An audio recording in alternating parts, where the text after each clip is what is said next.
Welcome back to Shone's Thoughts, After Hours.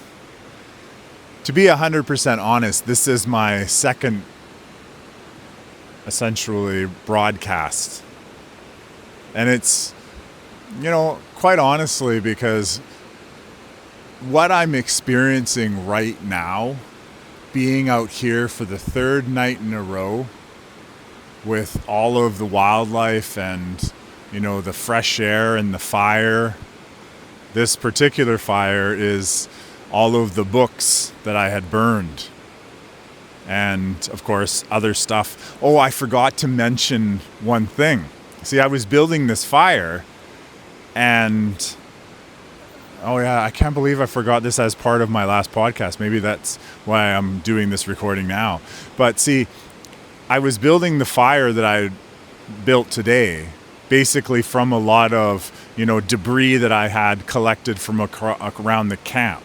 Imagining that, if there's less dry stuff all over the camp, then there's less chance for anything to happen. But also because I was trying to burn up all of the, in this case, it wasn't garbage because I had already burnt that yesterday, but it was all of the sunflower seeds. There was so many of them.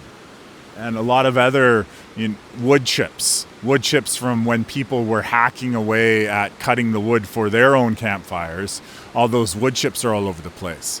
And so I was essentially cleansing the camp of all that stuff. And then I didn't have any more wood to burn. So I just left it as it is. There was one piece of cardboard that I put everything on.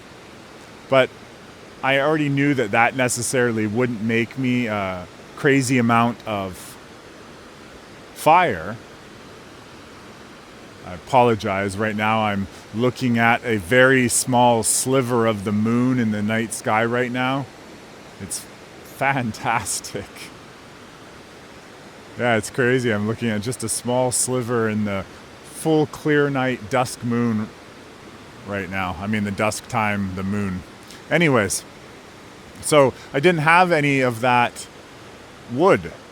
And I'm definitely not going to go cut anything down in order just to get firewood. I'm not like that. Trees, I believe, are a lot more than we see them as. We'll all have different beliefs on that, but I value trees, definitely.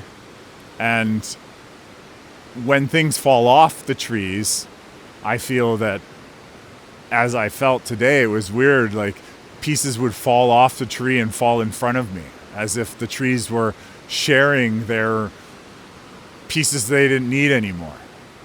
But when I was driving down the highway to go and call my son, I stopped just where the internet came back on my phone, and right across the street from where I had stopped, there was a giant amount of branches that were old dead wood. They were an old tree branch, but they were all broken, crunched all apart, as if they were there waiting for me.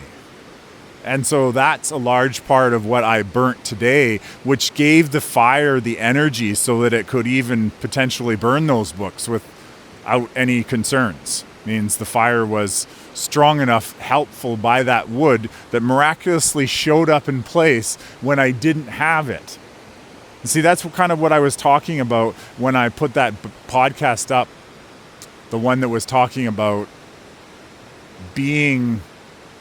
reporting from within the fire about the fire, being able to look back on a situation even as it's ongoing and see how the parts fit together. Kind of I'm getting the idea that perhaps if we trust more what we're being guided to do on a daily basis, that would help speed things up perhaps. When we're feeling that gut intuition of that we should just go and do something. Do something that perhaps we didn't imagine we would do, but just perhaps follow that instinct and that feeling. And I feel that, in the beginning of any journey, it's going to be challenging, I guess, but it's that idea always that we'll always be able to hold whatever we're given because God knows us and knows what we're able to hold, and therefore what we are given to the energy to hold, the activity to do, is definitely something that we're able to. And it's only through resistance, perhaps, that makes it challenging for us to do that. I don't know. Anyways, I really was truly blessed by the day. And I guess in a sense, I'm doing this second video now because, one of the parts that has to do with these after hours is that I have utilized a little bit of cannabis. And when I mean a little bit, I really do mean a little bit. And it's vaporized in a vaporizer. The flower is, that is. And it gets what I say is the more positive attributes, the portions of healing. Yes, there's a little bit of the THC at work possibly, but if you're not having anything added in and you're not getting those cannabises that are adding all that extra garbage in it, and it's, you try to buy the best one that you can get with the terpenes that resonate with you. And remember, those terpenes, they do different things for you. Some of them make you hungry. Some of them make you paranoid. Some of them make you, all energetic. Some of them make you want to go to sleep. Some of them make you angry. They all essentially do different things. And yet, if you can find the ones perhaps that work for you, just like I did, like that's what I did, is that I found the ones that, resonated with me, the ones that tasted good to me. And I used that idea of tasting good means that those particular ones resonated with me, and perhaps those are what I needed in order to do the healing journey that I was on. Because I think that when following your gut, the after effect or the test of, was that the right thing to do perhaps, is feeling good. So when we feel good, and I don't mean feel good as in, I don't know how to explain that one, but it's when we feel good, when we actually really look back at what we did and we're like, yeah, okay, I get that now. Like that feeling good. Understanding the causality of the action perhaps is a requirement to feeling good, but when we get to that feeling good, yeah. I'm just staring at the fire and the camera at the same time. Oh yeah, that's what I was talking about. So in these videos, I utilize in the after hours cannabis in light amounts. And it allows me to sometimes see things from a different direction or a different perspective. It allows me to, like how I'd like to imagine is, say you have one of those old scale models of how a planet orbits around another, like a moon orbits around a planet. So it's on a long arm that's able to spin to show that particular orbit. Well, I find that with cannabis, there goes the skunk again. He's really looking for food. I find the cannabis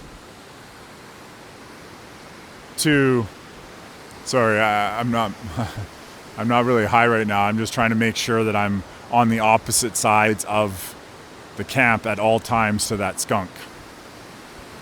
So anyways, yeah, there he is. He's over there. Yes, I'm staying clear of you, dude. Yeah, must be really hungry, and this must be one of his great spots, because like I said, every time I come here, there's always garbage left all over here. It doesn't matter by, what country's people originally. I've seen them all, shades and such. It's just overall, I think, I wonder, is the Matrix doing that for me to give me the opportunity to clean up? Or is the Matrix doing that because it's trying to offend me somehow?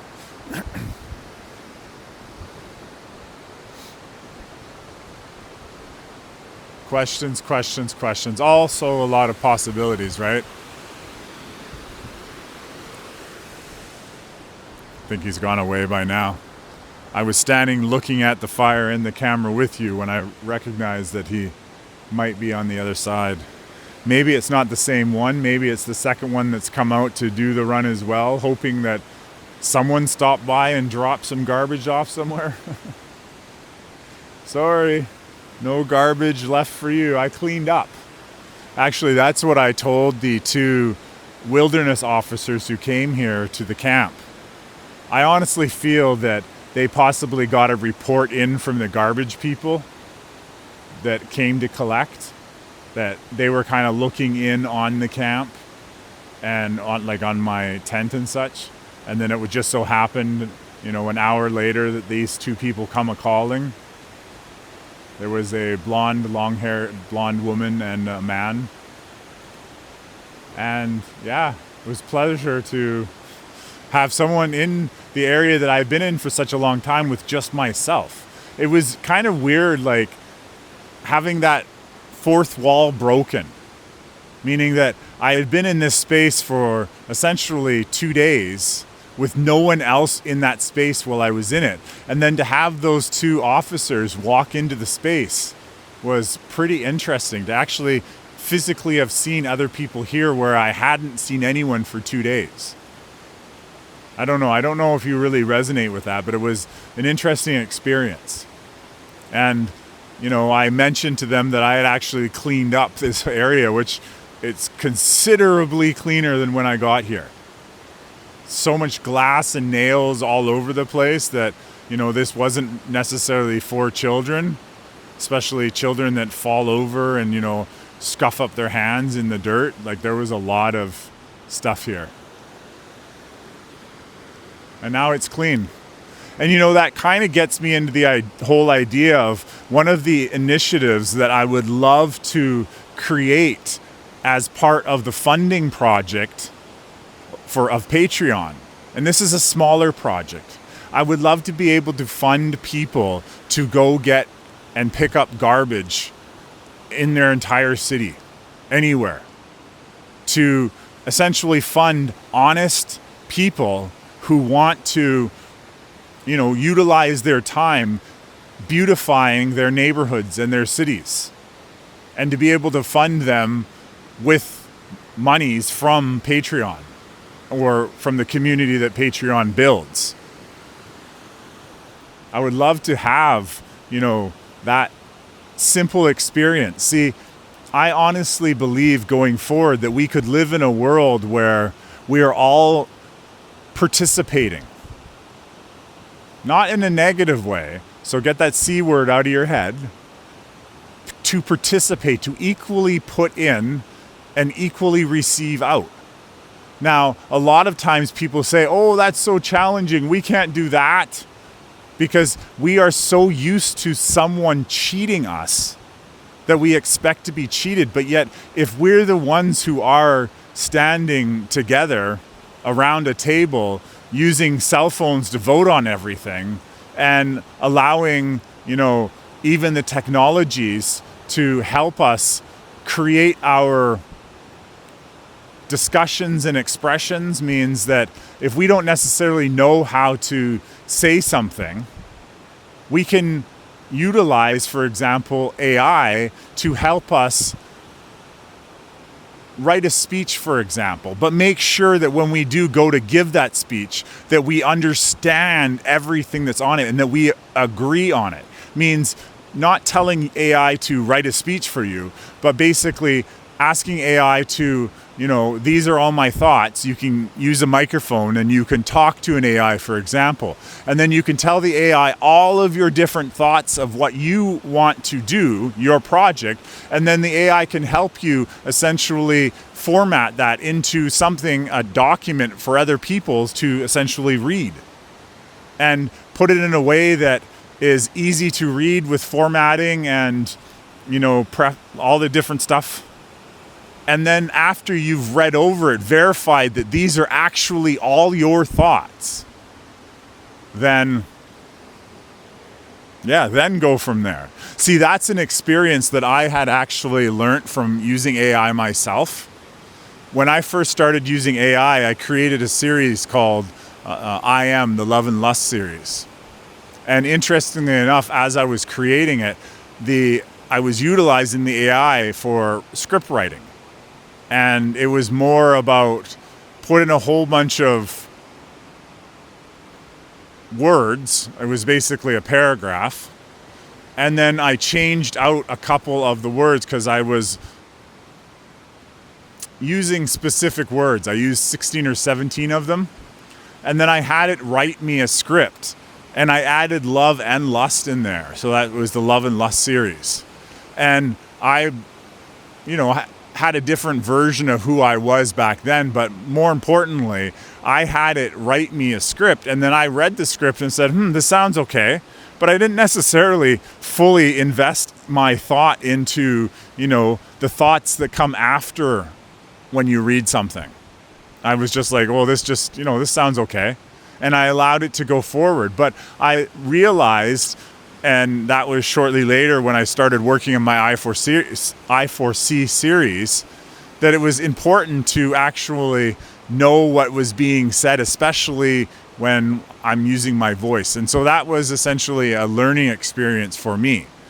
I've removed that particular podcast series, with the exception of one short, which had nothing. It was beautiful. I love the short. And I plan to one day redo that and to even continue it on. See, that's another program that I lost access to, but this one I lost a lot longer ago. It was Jasper AI. Jasper AI was a phenomenal tool that I was utilizing to help create all of those images. And I loved being able to be creative director and working with Jasper AI, so Jasper AI could essentially take what I wanted to see and bring it into form so I could share the energies that was all in those images. And so that's another tool that I truly do wish to have access to, if not Jasper, although I really do like the Jasper AI experience that I had. Another AI perhaps that wants to work with me. Not for me, but with me. And definitely not me for it. I want to work with. And so, yeah, that was my experience of allowing the AI to do a little bit too much. But I feel that when balance is found, we can utilize it in a very efficient way that will essentially, as I've said, help relieve us of a lot of those other jobs that aren't necessarily or weren't fully required. All those double, triple check jobs and stuff like that. If we are slower to do what we do, then we're going to take more time to notice every detail. So it's kind of like we don't need a fact checker if everyone's, doing their best to only print facts kind of idea. Like only do the proper choice or a series of proper choices, and therefore the amount of cleanup is not necessary any longer. If you get that mean too. So for example, if people do want to drink and do want to smoke cannabis, that they don't even think of driving while under the influence. And if everyone had that one piece of understanding and an agreement upon, then there would be a lot less need for anyone in the whole array that has to do with drunk driving. From the people getting injured to the police officers, responding, to the ambulances responding, to the whole court systems, to the jail systems, to all the officers that are charging for fines and such, and all the collection agencies that come and try to get the fines when people don't pay them, to all of the insurance people that also get caught up in there because now you have something that's being added to insurance and you can't get insurance until your things are paid. See, there's a whole amount of jobs there that just got deleted. And it's not necessarily that the job got deleted. It's that the hours, the manpower behind it got deleted because we all agreed that no one was going to drink or drive or get high and drive anymore.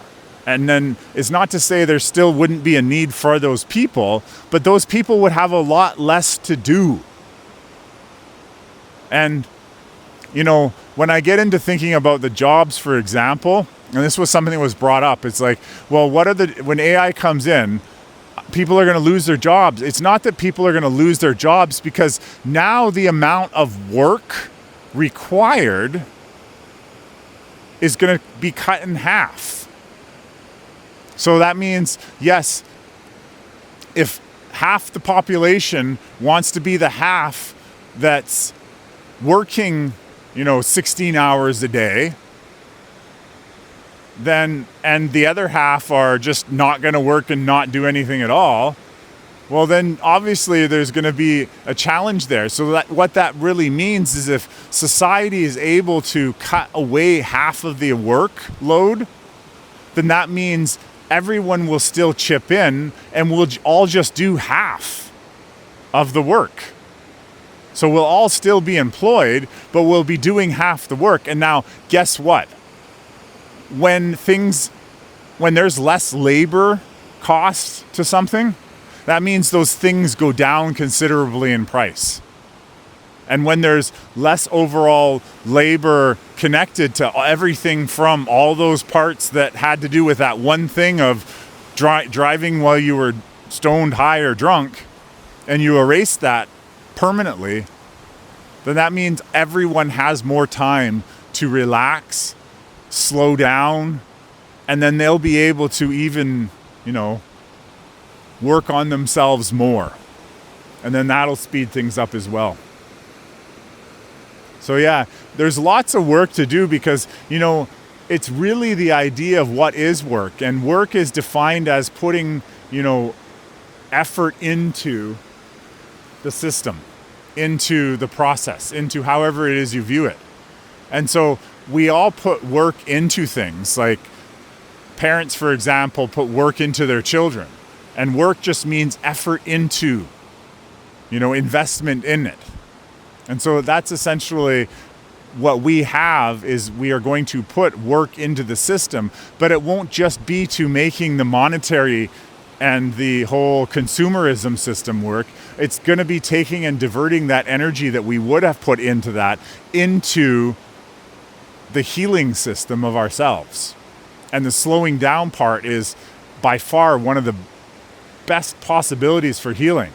Learning how to slow down, to smell the roses, and not just because it's a platitude and it's on a wall somewhere, or, it's actually walking by roses and stopping and smelling them, like taking that time to do the things, especially if, I'm walking down the street and there's some roses there, and then, I want to go smell them. Especially when they're there, when their opportunity arrives. And I think that that's a really grand thing about your intuition. It's when the opportunity arrives that you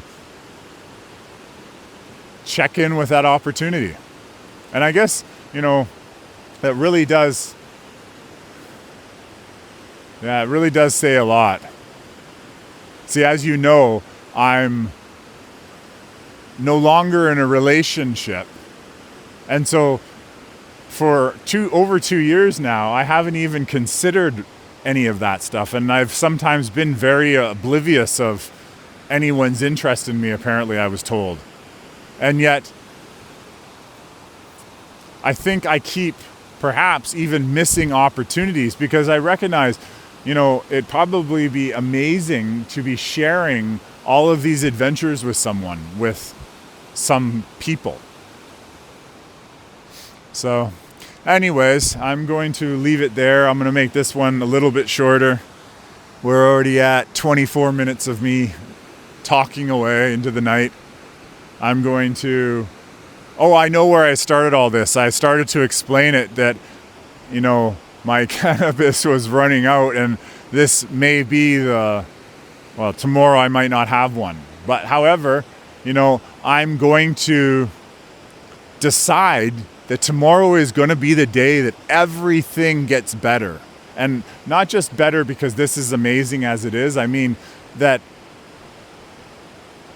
things are going to start snowballing into a better direction.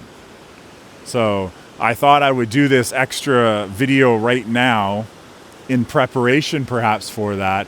And, now that I have run out of the cannabis I had, that, there'll be something new and amazing coming to me soon.